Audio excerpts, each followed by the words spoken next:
जय हिंद everyone, welcome to my YouTube channel. तो हम क्लास 10th का आर.एस. अग्रवाल का मैथ कर रहे थे आईसीएसई बोर्ड का। तो उसमें मैंने आपको एपी चैप्टर स्टार्ट कर रखा था। एपी में 10A एक्सरसाइज में मैंने आपको कंसेप्ट भी बता दिया है और मैंने आपको क्वेश्चन नंबर 18 तक करा दिया है। आज क्वेश्चन नंबर 19 है। इसको देखने से पहले प्लेलिस्ट में पहली वीडियो से देख के आना, तो आपको बहुत मज़ा आएगा इसको सीखने में।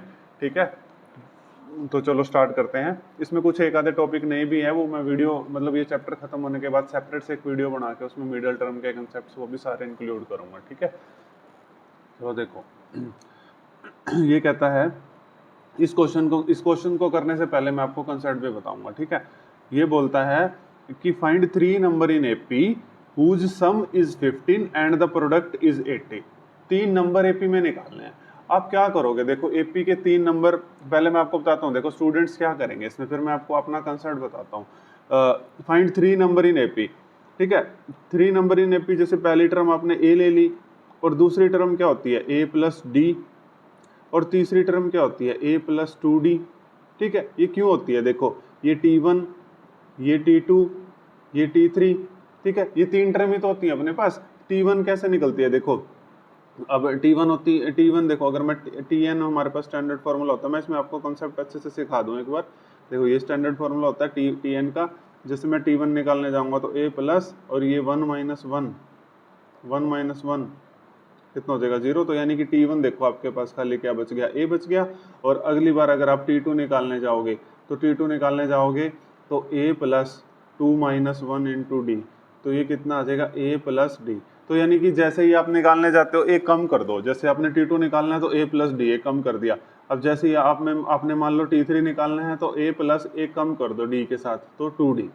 समझ आ गया। अब इस क्वेश्चन में बच्चे क्या करेंगे, 3 नंबर बोल रहे हैं एपी में, तो वो ऐसे ले लेंगे ए plus D, A plus 2d। तो ये क्वेश्चन बहुत बहुत लेंथी हो जाएगा।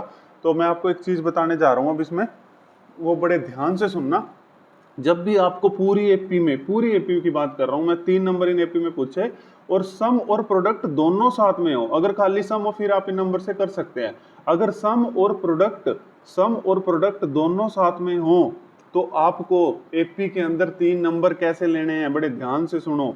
तब आपको एपी के अंदर 3 नंबर लेने हैं ए, ठीक है, और इससे एक पीछे वाली टर्म ले लो a माइनस डी, और इससे आगे वाली टर्म ले लो a प्लस डी, क्योंकि आप इनका डिफरेंस निकालोगे तो d ही आएगा। ठीक है, आपका क्वेश्चन कभी भी गलत नहीं होगा। मैं दोबारा रिपीट करता हूं, जब भी आपको एपी में सम और प्रोडक्ट साथ के साथ दे रखा हो, 3 नंबर बोले, ठीक है, जब भी 3 नंबर बोले, ठीक है, तो आपको कैसे लेने हैं, ऐसे नहीं लेने हैं। ऐसे लोगे तो क्वेश्चन बहुत लेंथी हो जाएगा। ठीक है, और ए प्लस डी और एक रिवर्स वाला ले लेंगे ए माइनस डी। ऐसा क्यों, ऐसा मैजिक मैं आपको आगे भी बताऊंगा जब हम क्वेश्चन करेंगे। अब इसने कहा find 3 number in AP whose sum is 15 and the product is 80। तो देखो अब हम इसको करें। इसने कहा है जो आपने 3 नंबर लिए उनका सम कितना है 15। उनका सम का मतलब है इनका सम कर दो, इनको ऐड कर दो ए minus D, A plus D. ठीक है, अब ये कहता है ये 3 नंबर निकाल के भी दिखाने हैं। पहले ए और डी की वैल्यू आ गई तो यहाँ पुट कर देंगे, 3 नंबर भी आ जाएंगे। बहुत हलवा सा काम है वो तो। देखो अभी ये कहता है कि इन तीनों का सम जो है ना, इन तीनों का सम जो है वो 15 है, वो 15 है। ठीक है, देखो अब यहाँ से देखो डी से डी तो कट गया। अब ए प्लस ए ये कितना आ गया 3a। 3a is equal to कितना आ गया अपने पास 15। ए कितना आ गया 15/3। ए कितना आ गया 5। देखा आपने, अगर हम इससे करते तो हमारे पे ए यहाँ आता ही नहीं, दो इतनी बड़ी बड़ी क्वेश्चंस बन जाती और आपको बहुत दिक्कत आती क्वेश्चन को करने में। समझ आया। अब आपने देखो माय डियर स्टूडेंट्स, ए की वैल्यू 5 निकाल दी है, अब डी की चाहिए। अब इसने कहा इन तीनों का जो प्रोडक्ट है, इन तीनों नंबर का जो प्रोडक्ट है वो 80 है। ठीक है, इन तीनों नंबर का जो प्रोडक्ट है वो 80 है। समझ आ गया। अब आपने ए तो निकाल ही दिया है। ठीक है, ए कितना निकाला है आपने, ए यहाँ पे आपने 5 निकाला है। ठीक है, ठीक निकाला ना, 3a प्लस ए की वैल्यू आ गई अपने पास 5। हाँ ठीक है, बिल्कुल ठीक निकाला है। अब देखो, अब हमने क्या करना है इसमें, बड़े ध्यान से देखना। इसने कहा प्रोडक्ट 80 दे रखा है, प्रोडक्ट 80, तो यानी कि इन तीनों टर्म्स का प्रोडक्ट 80। यहाँ पर कर दें, यहाँ पर कर देते हैं आपके लिए। इन तीनों का product 80, A minus D visible है ना, A minus D A plus D. Product का मतलब अगर किसी को नहीं पता तो मल्टीप्लाई होता है। इन तीनों का प्रोडक्ट हमें दे रखा है 80। ओके, अब आपको ए की वैल्यू पता है, देखो ए की वैल्यू पुट कर दो 5 माइनस डी, ठीक है, इंटू 5 और 5 प्लस डी। ठीक है, और इज इक्वल टू 80। देखो बहुत इजी कर दूंगा मैं क्वेश्चन, आप देखते जाओ बस, ठीक है। 5 माइनस डी और ये 5 प्लस डी, और इस 5 को कहूँगा भाई साहब आप नीचे आओ, ठीक है, डिवाइड में ले जाऊंगा इसको।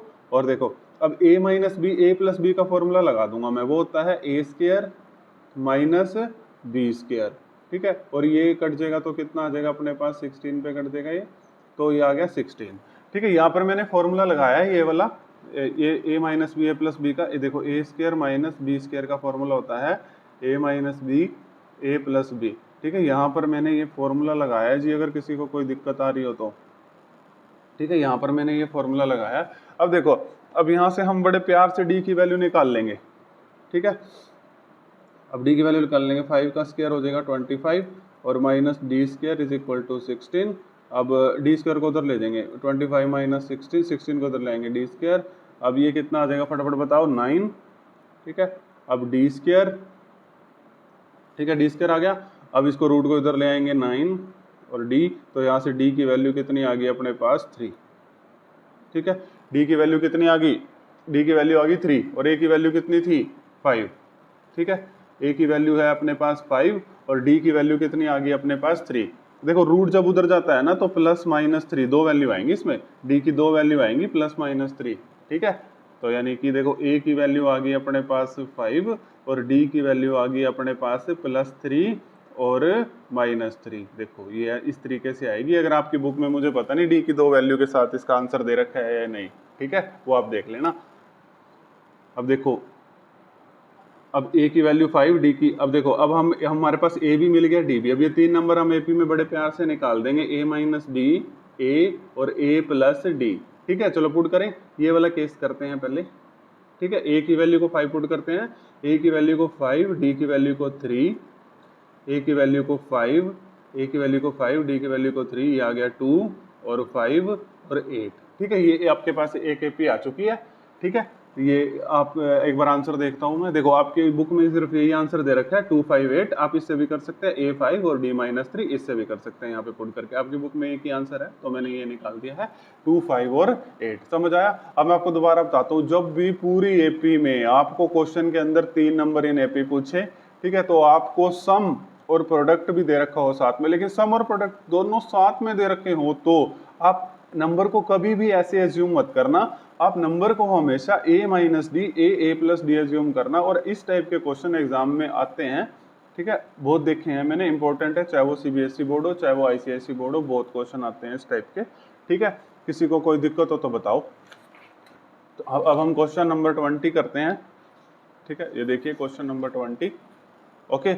ये बहुत प्यारे क्वेश्चन है। क्वेश्चन नंबर 20 देखो, सबसे पहले देखो इसको मैं आपको बहुत ही शॉर्ट मेथड से करा दूंगा, आप सरप्राइज्ड हो जाएंगे, बहुत ही बढ़िया मेथड से। देखो आप सबसे पहले क्वाड्रिलेटरल की मेरे को प्रॉपर्टी बताओ। क्वाड्रिलेटरल ले लिया मैंने एक, ठीक है, क्वाड्रिलेटरल ले लिया ये, ठीक है। क्वाड्रिलेटरल में आप सभी को पता होगा, क्वाड का मतलब 4, लेटरल का मतलब साइड, यानी कि ऐसी फिगर जिसकी 4 साइड्स होती हैं, ABCD, ठीक है। अब आपको पता है 4 साइड है तो 4 एंगल होंगे, तो अब आपको पता क्वाड्रिलेटरल के ये 4 एंगल हो गए 1 2 3 4, और क्वाड्रिलेटरल के चारों एंगल का सम कितना होता है माय डियर स्टूडेंट? फटाफट मेरे तक आवाज आनी चाहिए, 360 डिग्री।